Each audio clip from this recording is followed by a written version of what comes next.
Okay, would you two ladies like to introduce yourself and maybe about how long you've been working with CASA? Me first? Yes. Hi, I'm Joy Kroger. I think I've been like 6 or 7 years, maybe longer, I'm not sure. But I know I got the 5-year pin twice now, so it's more than that. Most all my cases have ended, pretty well. Um, and normally they don't take as long as the ones you just heard about. And I had one that went on for 3 years. Normally I think it's supposed to get done in a year, and usually they do. But the one case that I wasn't happy about the outcome, the father was 46, the mother was on meth, so he got custody of the child. They weren't married. He brought the child, 1-year-old, to Burton, that area, where neighbors called the police about some disturbance, and they went in and found all kind of drug stuff and took the baby. I went to visit him in jail, and I'd never been to visit anybody in jail before, so that was a new experience. Just like on TV, talked to him on the phone and everything. Anyway, he went back to the place he had lived in. It was his stepmother's house, but I just felt like he was totally unsuited to get the daughter back. But they'd gone to his house, he'd done the classes, he'd passed some drug test. So we got the child back. I had another case at the same time, and I said to that mother, who also had been on meth, is there any way to fake the outcome? She goes, oh yeah, because I don't deal with that kind of people. She told me about this thing where you could put under your shirt and had a tube so that when they watched them, urinate, it looked like they were really doing it, and it was like, good stuff with no drugs in it. So, like the guy said before, it is an experience, and you will be dealing with people that you're normally wouldn't, have any association with. I've been real happy with, for the most part, with the professionals I dealt with. We have one lawyer who's just outstanding. I mean, he kept me, Bo, he just kept me informed more than anybody had ever done before. I know they don't get paid very much to do it. I mean, then there have been lawyers that, I met them the day of the trial, and they really didn't have much to say.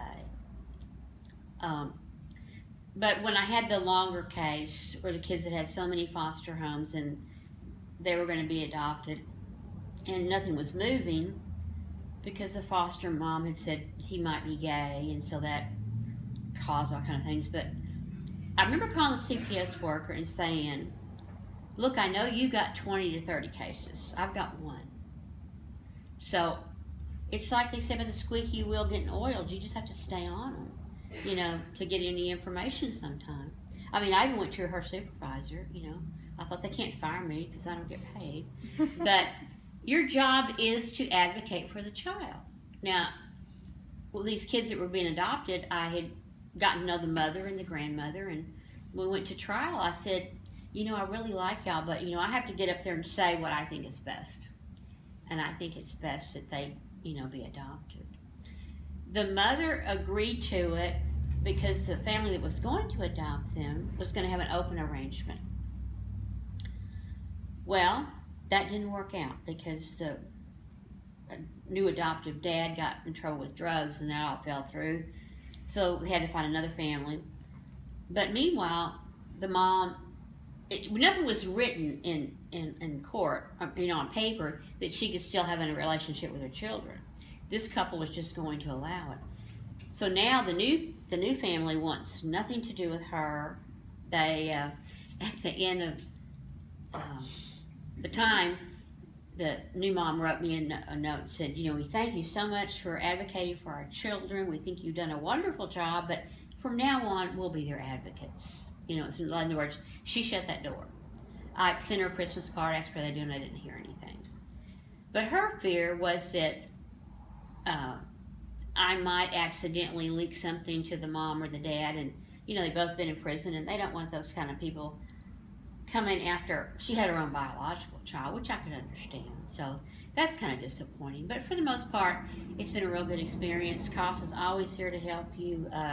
and to go with you on to visits. Anything you need, help you. Oh, in training, they said, I remember somebody saying the hardest part of it was doing the paperwork, and I thought, now I can do that.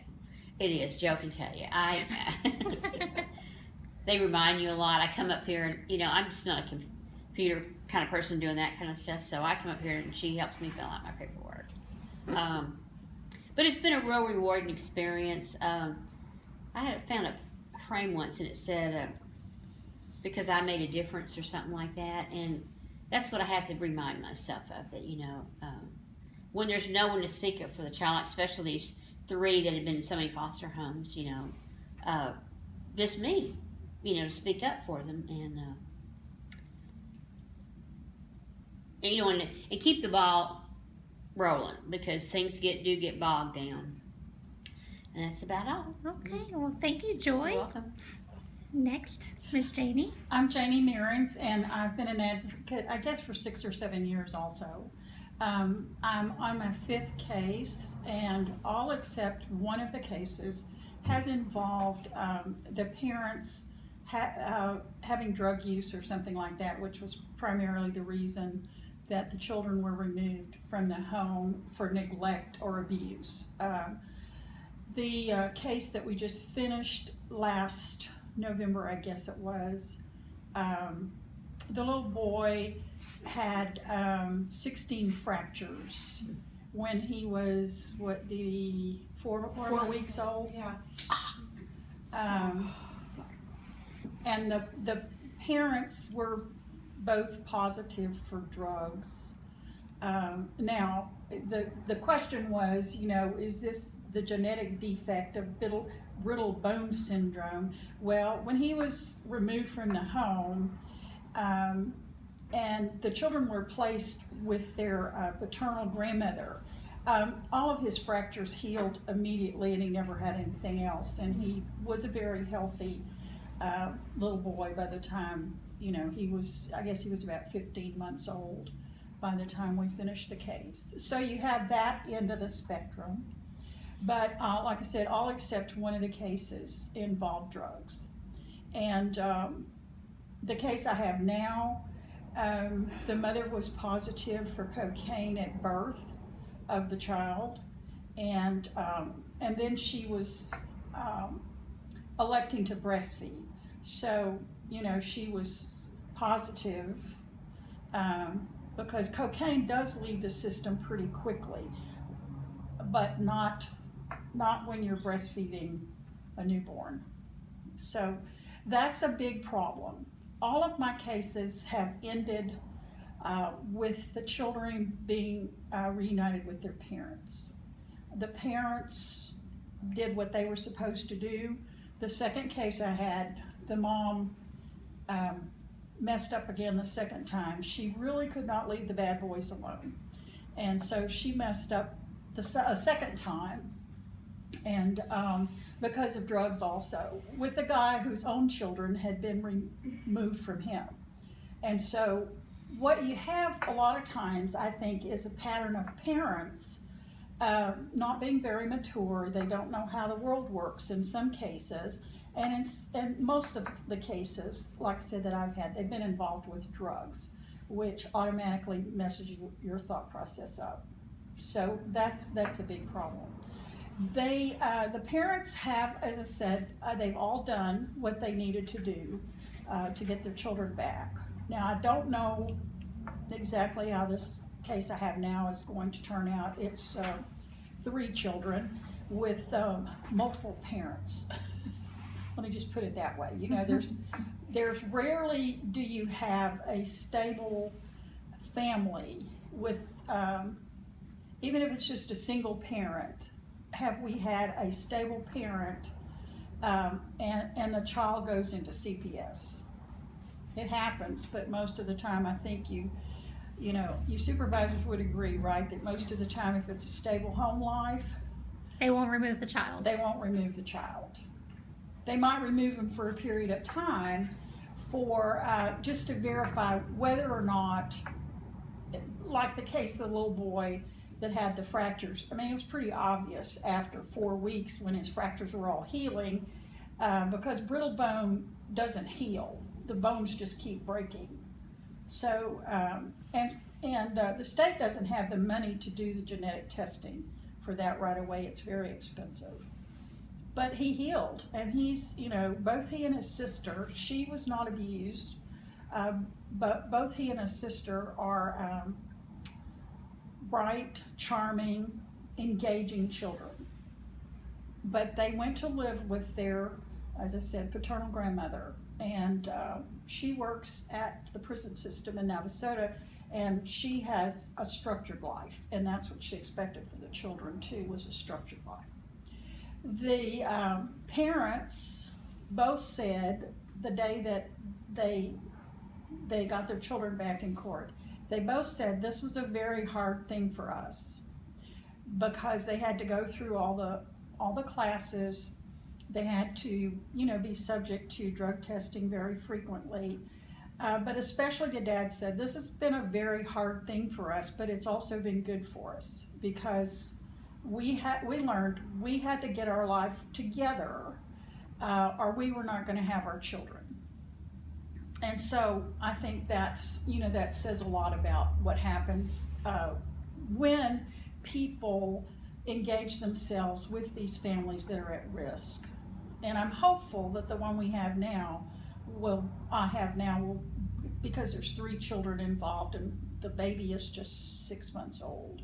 I hope with this family too, that they'll be able to get their act together too, and that they'll understand what being parents means, and that they'll be able to have a good, stable life for their children.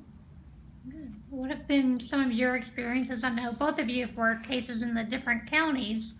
So what tips would you give the new volunteers on how the different courts are, maybe the different attorneys that you've worked with?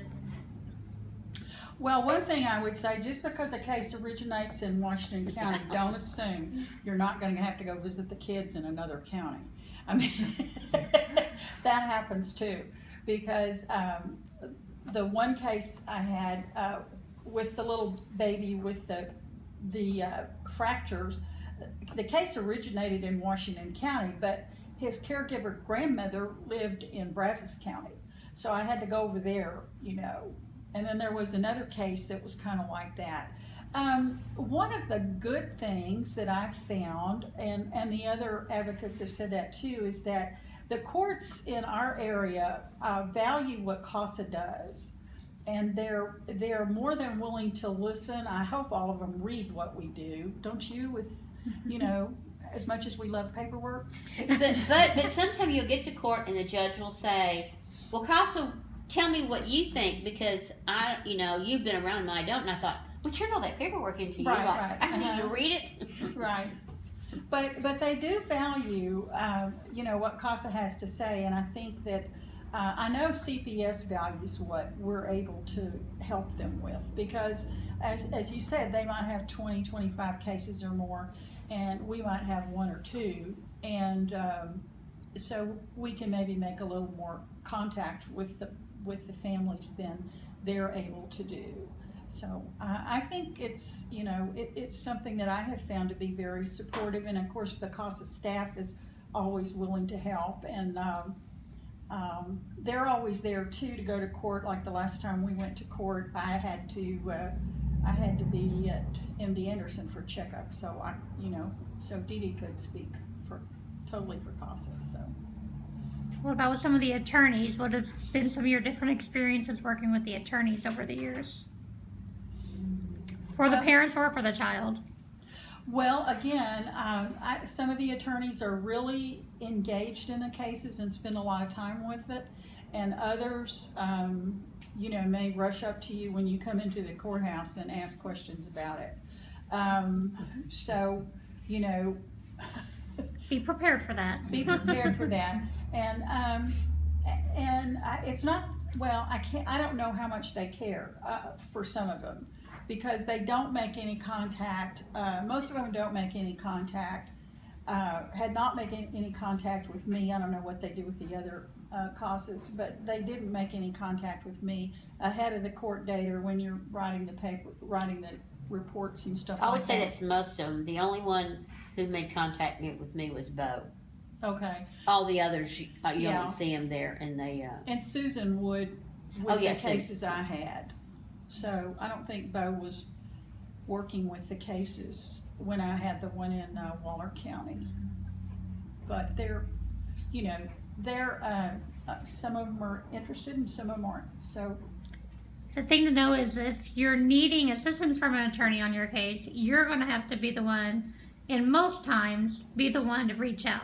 Right. Mm-hmm. So just keep that in mind. Mm-hmm. Well, and I went back to the paperwork thing she's talking about. When you get ready to do the court report, you think, oh, that's pretty daunting, but they always help you. And they have a template where you kind of just fill it in, Right. you know. Mm-hmm. But you can't say he's a jerk, you know. So let me put that in there. Which is another reason why we always review the court reports before they are filed. So Right. that's the necessary skills to be a dad. They know how to word it.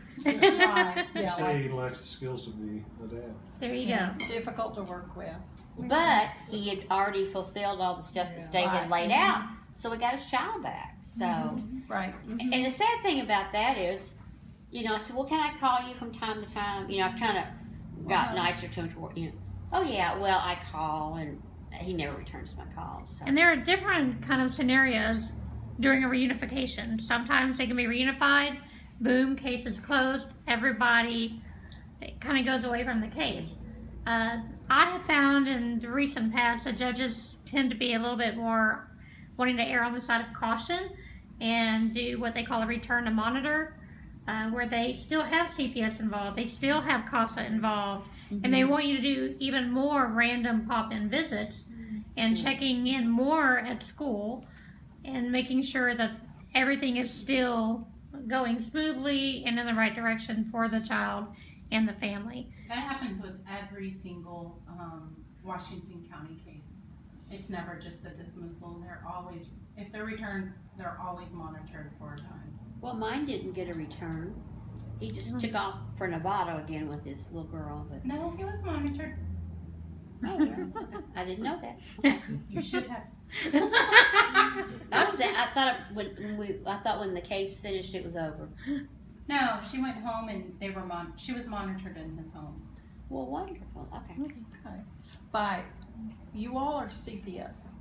Everybody. Everybody? Okay. Everybody. Because I lost track with the mom of actually the little boy was my second and third case. She didn't make it very long, about 10 months I guess, and he was back in the system. And so, but I got a picture of him not too long ago. I guess he's probably in first grade now. And he was a bright child. I mean, I knew he would be a bright child. And his mom cared about him a lot. But like I said, she also couldn't leave the bad boys alone who did drugs and stuff like that. So, but Jake seems to be doing pretty well. Yeah. So. All right, well, do you have any specific questions for them before they leave? No? All right, well, ladies, thank y'all very much for your time. We greatly appreciate it. Sure.